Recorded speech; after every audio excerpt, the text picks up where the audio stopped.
Hello, I'm Maran Gazzari and I'm the producer of Cursed Mountain. Today I will tell you a little bit about Buddhism, which is the background of the game, and I will go into detail about some of the religious background terms that are necessary to understand the story of the game. Now, initially we had this weird idea of how cool it could be to have a game take place in the Tibetan region. The loneliness, the environment, the religious buildings and practices. So, Cursed Mountain is a survival horror game set in the Himalayas. It's about two brothers and their whereabouts on a mountain called the Chomolongo. Frank Simmons, the younger brother, was gone missing while on a hired expedition searching for an ancient artifact. His older brother Eric Simmons starts a rescue mission to find out what really happened on the mountain, which the local people call the Sacred One. Eric, the main character, is an experienced high-altitude climber, well known in the international climbing community.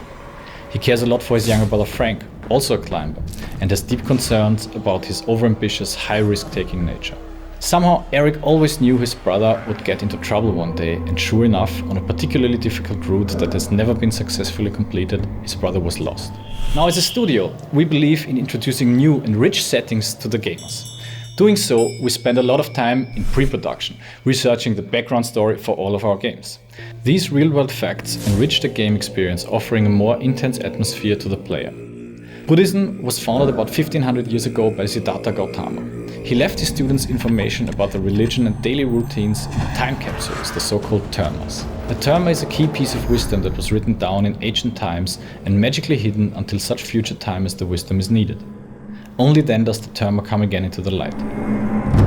Buddhism believes in life cycles, which means every soul has to do as many life cycles as needed to reach enlightenment in order to be allowed to enter into nirvana.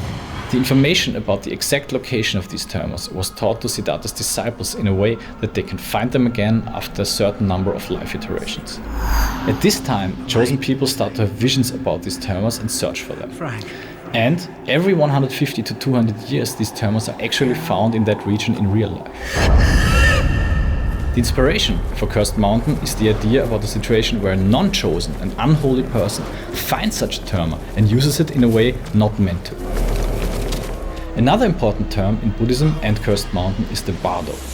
The bardo is the realm of the afterlife. It is the intermediate stage one passes through between death and rebirth. Simply speaking, in the bardo, each soul has to pass certain tests in order to find out whether it already reached enlightenment and is allowed to move on to nirvana, or if the soul has to return to another life cycle on earth. In Buddhism, mountains are personified gods, and in our case it's a goddess. Certain rituals are needed to be performed in order to be allowed to climb up a mountain and return safely from the summit.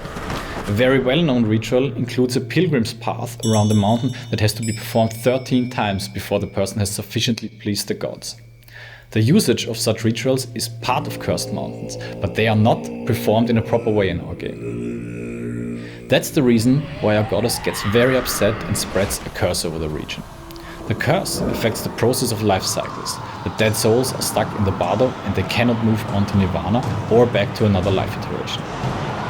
This situation obviously makes them pretty angry. That was a first glimpse of Cursed Mountain, the storyline and the unusual things that happen in the Himalayas. There's more to come, don't miss it.